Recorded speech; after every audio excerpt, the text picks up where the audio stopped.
এই যে আমার বান্ধবী আটা মাখছে, ওকে আজকে আমি কাজে বসিয়ে দিয়েছি, আমাদের বাড়িতে বেড়াতে এসছে, তো ওকে আটা মাখাতে লাগিয়ে দিচ্ছি। আর এইখানে আমি চানা মশলা বানাবো আজকে, তো ওর জন্য রেডি হচ্ছে। এই যে মশলাটা দিয়ে দিলাম, আর এই মশলাটার মধ্যে পেঁয়াজ, আদা, রসুন, টমেটো সব একবারে আমি পেস্ট করে নিয়েছিলাম। নিয়ে আর এই যে আজকে মাংস দিয়ে করব, খুব ভালো লাগে মাংস দিয়ে করলে, বাচ্চারাও খেতে ভালোবাসে। একটুখানি মাংস ছিল, তো এই যে মশলাটা ভালো করে কষিয়ে নিলাম মাংস দিয়ে।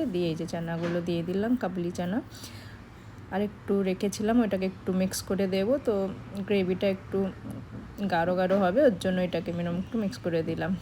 তো এই যে এরপরে লাস্টে গরম গরম লুচি বানাবো।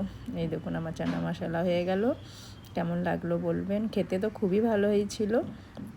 আর এই যে লুচি ভাজছি, এই যে আমি এখন লুচি বেলছি আর আমার বান্ধবী লুচি ভাজছে, তো আমরা একসাথে খাওয়া দাওয়া করবো লুচি আর চানা মশলা।